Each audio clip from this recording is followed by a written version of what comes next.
ದರ್ಶನ್ ಈಗ ಬಂಧನದಲ್ಲಿದ್ದಾರೆ, ವಿಚಾರಣೆಯನ್ನ ಎದುರಿಸ್ತಾ ಇದ್ದಾರೆ. ಇದು ಒಂದು ಕಡೆ. ಮತ್ತೊಂದು ಕಡೆ ವಿರೋಧವಾಗಿ ಈಗಾಗಲೇ ಪ್ರತಿಭಟನೆಗಳು ಕೂಡ ಒಂದಷ್ಟು ನಡೀತಾ ಇವೆ. ರೇಣುಕಾಸ್ವಾಮಿ ಕೊಲೆ ಕೇಸ್ನಲ್ಲಿ ದರ್ಶನ್ ಅರೆಸ್ಟ್ ಆಗಿರುವಂಥದ್ದು, ಹಾಗೆ ಅನ್ನಪೂರ್ಣೇಶ್ವರಿ ಠಾಣೆ ಮುಂದೆ ಒಂದಷ್ಟು ಜನ ಫ್ಯಾನ್ಸ್ ಕೂಡ ಜಮಾಯಿಸಿದ್ದಾರೆ. ಆಗ್ಲಿಂದ ನಾವು ಮಾತಾಡ್ತಾ ಇದ್ವಿ, ಈಗಲೂ ಕೂಡ ಒಂದಷ್ಟು ಜನ ಡಿಫೆಂಡ್ ಮಾಡ್ತಾ ಇದಾರಲ್ಲ, ಇವ್ರಿಗೆ ನಿಜಕ್ಕೂ ತಲೆ ಕೆಟ್ಟಿದ್ಯಾ ಅಂತ ಹೇಳಿ. ದರ್ಶನ್ ಫ್ಯಾನ್ಸ್ಗೆ ಈಗ ಲಾಠಿ ರುಚಿ ತೋರಿಸಿದ್ದಾರೆ ಪೊಲೀಸರು. ಲಾಠಿ ಹಿಡಿದು ಎಲ್ಲರನ್ನು ಕೂಡ ಓಡಿಸಿದ್ದಾರೆ ಈಗ ಸದ್ಯಕ್ಕೆ ಪೊಲೀಸರಲ್ಲಿ. ಸ್ಥಳದಿಂದ ಬೇರೆ ಕಿತ್ತಿದ್ದಾರೆ ದರ್ಶನ್ ಅಭಿಮಾನಿಗಳು. ಇವರು ನಮ್ಮ ದರ್ಶನ್ ಏನೂ ತಪ್ಪೇ ಮಾಡಿಲ್ಲ, ಏನು ನೀವು ನೋಡಿದ್ರ ದರ್ಶನ್ ತಪ್ಪು ಮಾಡಿರೋದು ಅನ್ನೋ ಮಟ್ಟಕ್ಕೂ ಕೂಡ ಮಾತಾಡುವಂತಹ ಅಭಿಮಾನಿಗಳು ಇವರು. ಇದು ಅಭಿಮಾನ ಅಲ್ಲ, ಅಭಿಮಾನಿಗಳು ಅಭಿಮಾನ ತೋರಿಸ್ಬೇಕು. ನಿಜ, ತುಂಬಾ ಜನ ಸ್ಟಾರ್ಗಳಿಗೆ ಅಭಿಮಾನಿಗಳು ಇರ್ತಾರೆ, ಅಭಿಮಾನವನ್ನು ತೋರಿಸ್ತಾರೆ. ಬಟ್ ಇದು ಅಭಿಮಾನ ಅಲ್ಲ, ಇದು ಅಂಥ ಅಭಿಮಾನ, ಹುಚ್ಚಭಿಮಾನ, ಹುಚ್ಚುತನ ಇದು ಅಷ್ಟೇ. ದರ್ಶನ್ ಈಗ ಜೈಲಲ್ಲಿರೋದು ಅಥವಾ ಪೊಲೀಸ್ ಕಸ್ಟಡಿಯಲ್ಲಿರೋದು ಯಾವುದೋ ಒಂದು ಬೇರೆ ಯಾವುದೋ ಒಂದು ಸಣ್ಣ ಪುಟ್ಟ ಕೇಸಿಗೆ ಅಲ್ಲ ಸ್ವಾಮಿ, ಮರ್ಡರ್ ಚಾರ್ಜ್ ಇರೋದು ದರ್ಶನ್ ಮೇಲೆ. ಅರ್ಥ ಮಾಡ್ಕೊಳ್ಳಿ, ನೀವೆಲ್ಲ ಫ್ಯಾನ್ಸ್ ಅಂತಿರಲ್ಲ, ಅರ್ಥ ಮಾಡ್ಕೋಬೇಕು. ದರ್ಶನ್ ಮೇಲಿರುವಂಥ ಚಾರ್ಜಸ್ ಏನು? ಕಿಡ್ನ್ಯಾಪಿಂಗು, ಮರ್ಡರು, ಸಾಕ್ಷ್ಯನಾಶ, ಜೊತೆಗೆ ಒಳಸಂಚು, ಇದೆಲ್ಲ ಚಾರ್ಜಸ್ಸು ದರ್ಶನ್ ಮೇಲಿರೋದು. ಅದಕ್ಕೋಸ್ಕರನೇ ದರ್ಶನ್ಗೆ ಕೋರ್ಟಿಗೆ ಪ್ರೊಡ್ಯೂಸ್ ಮಾಡಿ ನಮಗೆ ಕಸ್ಟಡಿಗೆ ಬೇಕು ಅಂಥೇಳಿ ಪೊಲೀಸರವರು ಇಟ್ಕೊಂಡಿರೋದು. ಒಂದು ಹೈ ಪ್ರೊಫೈಲ್ ಕೇಸ್ ಅಂತ ಹೇಳಿ ಬಂದಾಗ ಪೊಲೀಸರು ಕೂಡ ಸುಮ್ಮನೆ ಹೋಗಿ ಯಾರನ್ನ ಎತ್ತಾಕೊಂಡು ಬರೋದಿಲ್ಲ. 4 ಜನ ಹೋಗಿ ಸರೆಂಡರ್ ಆದ್ರಲ್ಲ, ಅವ್ರು ಹೇಳಿದ್ದೇ ಸರಿ ಅಂತ ಸುಮ್ಮನಿದ್ ಬಿಟ್ಟಿದ್ದಾರೆ ಪೊಲೀಸರು. ದರ್ಶನ್ ಕೂಡ ಎಲ್ಲೋ ಒಂದು ಕಡೆ ಮೈಸೂರಿನಲ್ಲೇ ಶೂಟಿಂಗ್ ಮಾಡ್ಕೊಂಡು ಇರ್ತಿದ್ರು. ಆದರೆ ಯಾವಾಗ ಹಾಕಿ ಕರೆಕ್ಟಾಗಿ ಬೆಂಡೆತ್ತದ್ರಲ್ಲ 4 ಜನ ಅಪ್ರೂವರ್ ಆದವರಿಗೆ, ಅವಾಗ ಬಾಯಿ ಬಿಟ್ಟಿದ್ದವರು, ಇಲ್ಲ ಸ್ವಾಮಿ ಹಿಂಗೆ ದರ್ಶನ್ ಹೇಳಿದೆ ಕರ್ಕೊಂಡು ಬಂದಿರೋದು ಅಂತ ಹೇಳಿ. ಹಂಗಾಗಿನೇ ಪೊಲೀಸ್ ಹೋಗಿ ಕರ್ಕೊಂಡು ಬಂದಿರೋದು ದರ್ಶನ್ನ. ಈಗ ಲಾಕ್ ಮಾಡ್ಕೊಂಡು ತನಿಖೆ ಮಾಡ್ತಾ ಇರೋದು, ವಿಚಾರಣೆ ನಡೆಸ್ತಾ ಇರೋವಂಥದ್ದು. ಅದನ್ನು ಅರ್ಥ ಮಾಡ್ಕೊಳ್ಳಿ.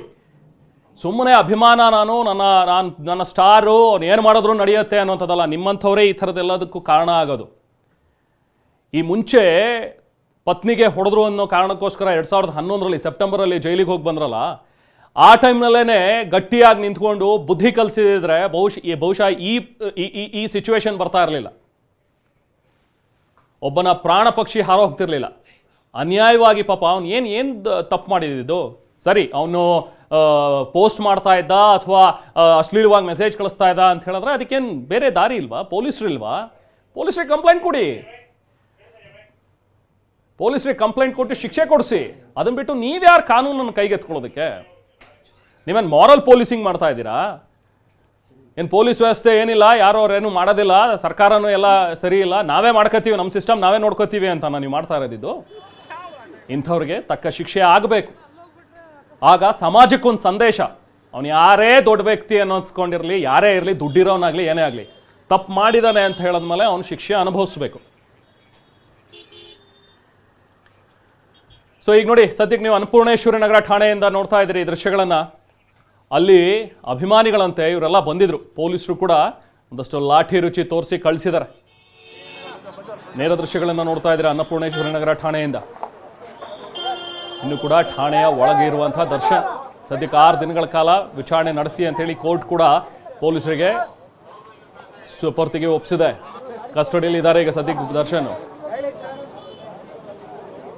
ಮತ್ತಷ್ಟು ಡೀಟೇಲ್ಸ್ ಅಲ್ಲಿ ಸ್ಥಳದಲ್ಲಿರುವ ನಾವು ಪ್ರತಿನಿಧಿ ಪ್ರಜ್ವಲ್ ಅವರಿಂದ ಪಡೆಯೋಣ. ಪ್ರಜ್ವಲ್, ಇವ್ರೇನು ಅಭಿಮಾನಿಗಳ ಹುಚ್ಚುತನ ಏನಂತ ಹೇಳಬೇಕು ಇವ್ರುಗಳಿಗೆ? ಈಗ ಹೇಗಿದೆ ಅಲ್ಲಿ ಸದ್ಯಕ್ಕೆ ಸಿಚುವೇಶನ್? ಏನಂತ ಇವ್ರು ಬಂದು ಏನು ಗಲಾಟೆ ಮಾಡ್ತಾ ಇದ್ರಲ್ಲಿ ಪೊಲೀಸ್ ಠಾಣೆ ಮುಂದೆ ಜಮಾಯಿಸಿದ್ದಂಥವ್ರು? ಈಗ ಸಿಚುವೇಶನ್ ಹೇಗಿದೆ ಪ್ರಜ್ವಲ್ ಅಲ್ಲಿ?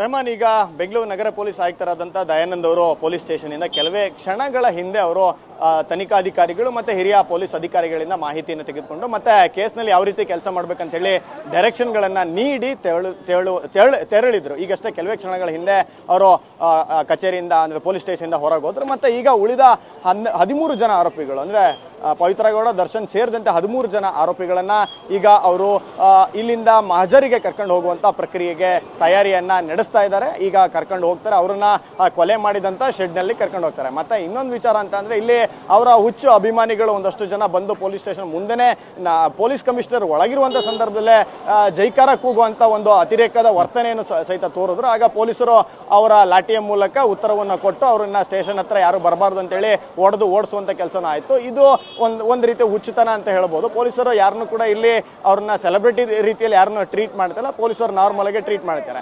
ಮತ್ತೆ ಈಗ ದರ್ಶನ್ ಅವರ ವಿರುದ್ಧ ಒಂದು ಪ್ರಮುಖವಾದಂತ ಎವಿಡೆನ್ಸ್ ಪೊಲೀಸ್ ಅಧಿಕಾರಿಗಳಿಗೆ ಸಿಕ್ಕಿದೆ.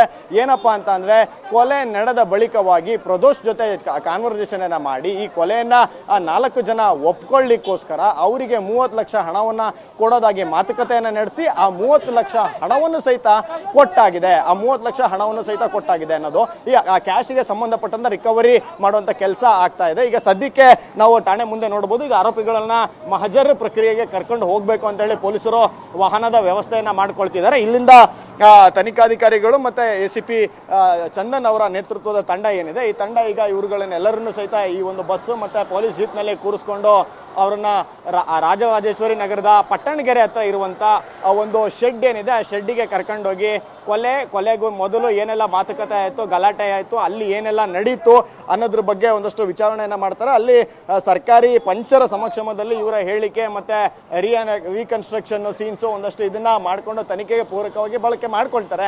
ಮತ್ತೆ ಪ್ರಮುಖವಾಗಿ ಈಗ ಪೊಲೀಸರು ಸೀಸರ್ಗಳನ್ನ ಮಾಡ್ಕೋಬೇಕಾಗುತ್ತೆ. ಆ ಸೀಸರ್ಗಳ ಪ್ರಮುಖ ಭಾಗವಾಗಿ ಕೃತ್ಯಕ್ಕೆ ಬಳಕೆ ಮಾಡಿದಂತ ಕಾರ್ಗಳನ್ನ ಈಗಾಗಲೇ ಸೀಸ್ ಮಾಡ್ಕೊಂಡಿದ್ದಾರೆ. ಒಂದು ಸ್ಕಾರ್ಪಿಯೋ ಮತ್ತೆ ಇನ್ನೊಂದು ಹೈ ಹ್ಯಾಂಡ್ ಕಾರು, ಈ 2 ಕಾರ್ಗಳನ್ನ ಈಗಾಗಲೇ ಸೀಸರ್ ಅನ್ನ ಮಾಡ್ಕೊಂಡು ಪೊಲೀಸರು ಇಟ್ಕೊಂಡಿದ್ದಾರೆ. ಮತ್ತೆ ಮುಂದಿನ ಹಂತದಲ್ಲಿ ದರ್ಶನ್ ರವರು ಒಬ್ಬ ರೇಣುಕಾ ಸ್ವಾಮಿಗೆ ಬೆಲ್ಟ್ ನಿಂದ ಏನು ಹೊಡಿತಾರೆ ಆ ಬೆಲ್ಟ್ ನ ಸೀಸರ್ ಅನ್ನ ಮಾಡ್ಕೋಬೇಕು. ಹೀಗಾಗಿ ಈ ಮುಂದಿನ ಕಾನೂನು ಪ್ರಕ್ರಿಯೆಗಳು ಈಗ ಶುರುವಾಗ್ತವೆ. ರೆಹಮಾನ್.